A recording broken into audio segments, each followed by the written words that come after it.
नमस्कार, मेरा नाम डॉक्टर सुवचला है। मैं जीवा फर्टिलिटी सेंटर्स में साइंटिफिक डायरेक्टर हूँ। ट्रांस फैट्स का क्या मतलब है और इसका असर क्या फर्टिलिटी पे हो सकता है, आइए आज हम इन दो इम्पोर्टेंट सवालों का जवाब ढूंढते हैं। ट्रांस फैट लिक्विड ऑयल्स होते हैं जो सॉलिड में कन्वर्ट किए जाते हैं एक प्रोसेस हाइड्रोजिनेशन द्वारा, और ये बहुत सारे pre packaged pre prepared foods में होते हैं जिन्हें यूज किया जाता है उसे प्रॉपर टेक्सचर देने के लिए, उसे लॉन्ग शेल्फ लाइफ देने के लिए। ट्रांस फैट्स नेचुरली भी मिलते हैं लोअर लेवल एनिमल प्रोडक्ट्स में, जैसे कि मीट हो गया, डेयरी प्रोडक्ट्स हो गया, एक्सेट्रा। कुछ उदाहरण देखिए ट्रांस फैट फूड्स के।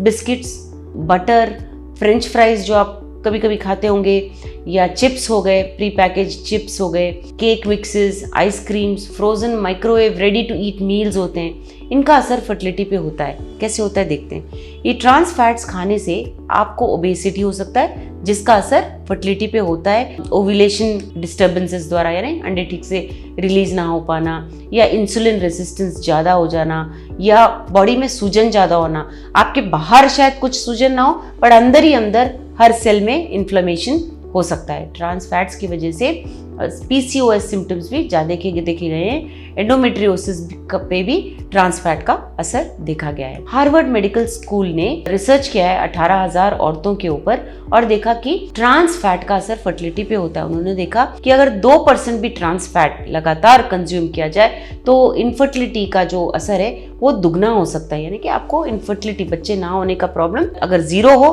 तो ट्वाइस वो इंक्रीज हो सकता है। इस बात से हम समझ सकते हैं कि जो भी हम फैट्स कंज्यूम करते हैं उसका बहुत असर होता है अपने फर्टिलिटी पे। और किस तरह का फैट खा रहे हैं, किस तरह का कार्बोहाइड्रेट खा रहे हैं, ये जरूरी है।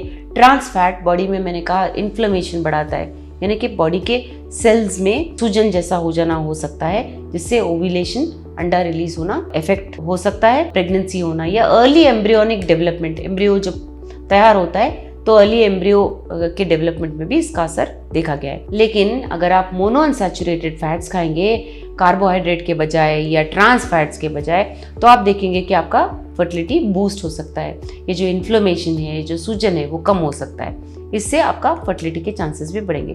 कुछ तो एक्सपर्ट ये भी कहते हैं कि अगर आप टोटली अवॉइड कर देंगे ये ट्रांस फैट तो फर्टिलिटी सुधर सकता है, स्पेशली ओव्यूलेशन प्रॉब्लम्स अगर हो तो सुधर सकता है। पॉली अनसैचुरेटेड फैटी एसिड्स जैसे कि omega 3 fatty acids, omega 6 fatty acids अगर आप कंज्यूम करें तो आपके फर्टिलिटी के लिए बहुत अच्छा हो सकता है। तो आप कर क्या सकते हैं? पहले तो याद रखिए, अगर आप कुछ भी पैकेज ला रहे हैं तो उसका लेबल जो है वो अवश्य पढ़िए। अगर उसमें लिखा गया है कि ट्रांस फैट्स है तो उसे मत खाइए। Instead of that whole foods खाइए, जैसे कि fresh fruits, vegetables, organic meats, fish, और थोड़े स्मूदीज यानी कि फ्रूट जूसेस दूध के साथ वगैरह अपने डाइट में इंक्लूड कीजिए। वेजिटेबल्स जहाँ भी पॉसिबल है वहाँ खाइए, और फास्ट फूड्स को अवॉइड कीजिए, जैसे फ्रेंच फ्राइज हो गए, बर्गर्स, फ्राइड चिकन, ये सब ट्रांस फैट के साथ ही तले जाते हैं जो आपके फर्टिलिटी के लिए हानिकारक होते हैं। इसके बारे में और जानकारी के लिए अवश्य जीवा फर्टिलिटी सेंटर्स आइए। Thank you. हमने इस वीडियो को बनाने में बहुत मेहनत की है, ज़रूर हमें सब्सक्राइब और लाइक कीजिए। Thank you.